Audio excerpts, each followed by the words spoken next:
Oh, you know this one's going to be a fun one for me. Gervonta Davis's undercard and the PBC's upcoming fights are starting to come out. And I think that there's going to be some people, hopefully, they're going to shut up because these cards are easily on par with any of the cards coming out of Saudi Arabia and rehad season. And in fact, Gervonta Davis's card may wind up being the best card of the year. Let's talk about that in this video.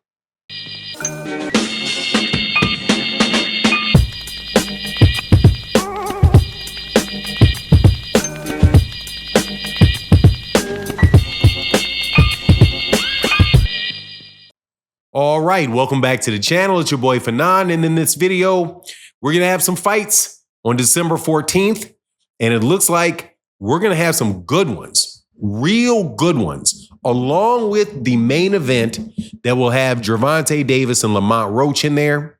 I'm going to go through it, but I'm also going to tell you ahead of time what my point of this video is going to be. So please listen to the entire argument and let me know what you think at the end of the video. Again, please listen to the entire argument and then let me know what you think in the comment sections after that. Preferably not before, like 3 seconds into the video, letting me know what you think, because you wouldn't know what I said. Anyway, let me get to the point. Gervonta Davis was roundly criticized by certain areas in boxing for fighting Lamont Roach. When that fight took place, was announced, and before it, I thought to myself, and I said it out loud, I like this fight because I need to see more fights. Okay, not because I think that Lamont Roach and Gervonta Davis is the equivalent of, putting Sugar Ray Robinson in a time machine and having him and Tommy Hearns go at it, right? I'm not saying it's that level of fight, that level of excellence that we will see. However, for a Saturday night in Houston, Texas, which ain't too far from me, hey, man, that sounds like a good night for me. I can have a lot of fun with that fight. I would rather see that fight than not see anything and sit at home alone, right? Anyway, or I'll be at home more than likely watching it on pay-per-view. However, it's also come to light now that you're going to have that you're going to have Steve Fulton Jr. fighting Brandon Figueroa in the rematch on the undercard. That is an incredible fight, man. If you did not see the fight between the two of them that took place in 20 or 21, let me assure you, that was a great fight. A lot of back and forth, a lot of action. It was a fight where, Steve Fulton Jr. was slipping a lot of shots. Brandon Figueroa was also landing a lot of shots. It was just a really, really good fight. And I look forward to seeing the rematch.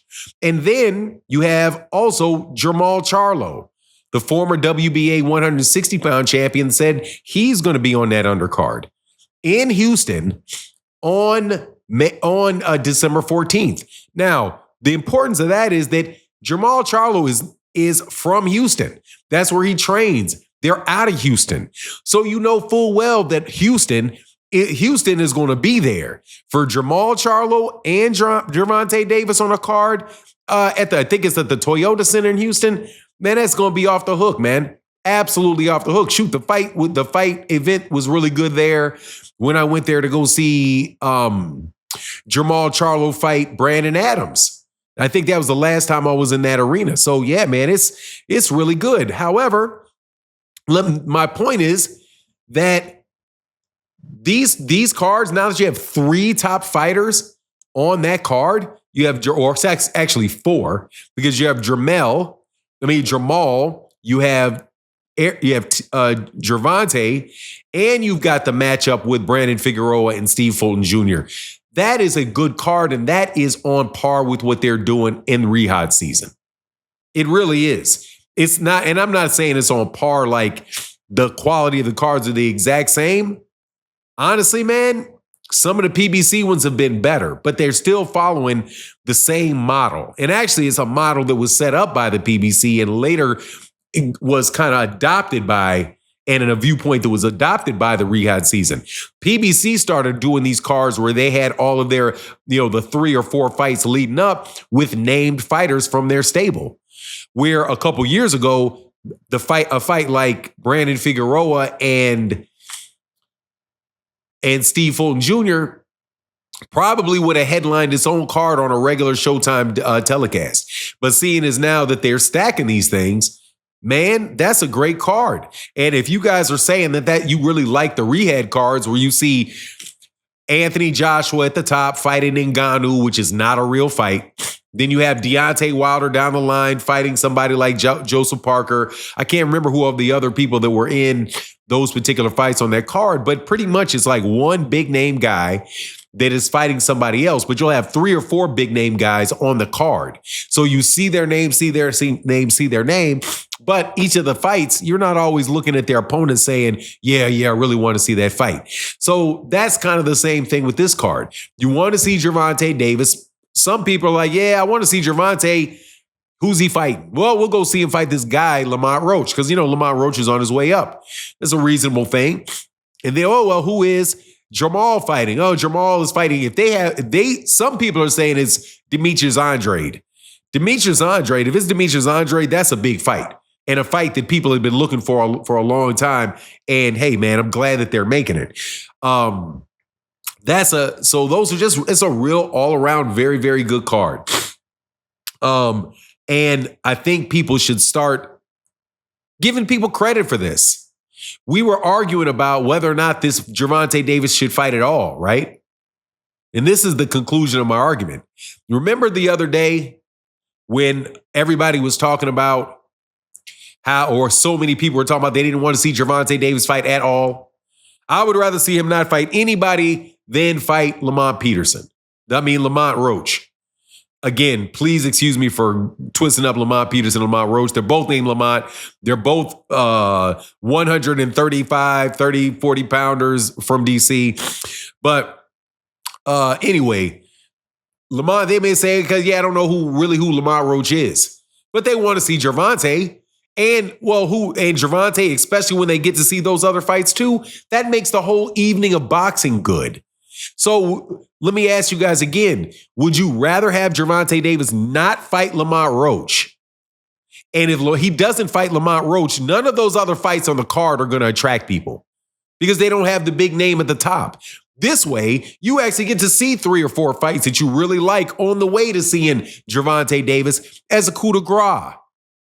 Not a bunch of garbage fights and then a garbage fight. And I'm not saying any of these things are garbage fights, but I'm saying you get my point. Like a bunch of stuff you don't want to see, like 6 hours of a matchroom card where it's just like if all the fights are televised.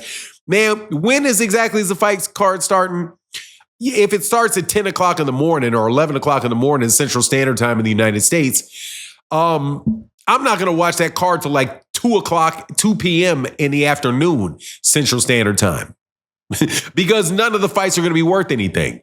So again, are you sure we don't want these big name fighters just continually be active so that we can see the other fighters on the card and other people can get to see the people leading into it and actually grow the reputations of the fighters that are on the second and the third card? That's kind of like old school where they're developing the fighter on the undercard right there in front of you.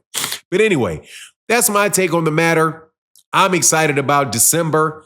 I'm excited about January. It looks like, man, these fight cards could be good, man. You got Caleb Plant coming up on a free one on Amazon. Man, this is some good stuff. And I really hope these people ain't out there today just trying to find a way to destroy it all day because they don't want people to be happy or don't want people to go to Houston. Anyway, but they'll be in Houston complaining about it, telling people not to go to Houston. Anyway, that's my take on the matter. Please let me know what you think in the comment section. And with that, I'm out. Deuces.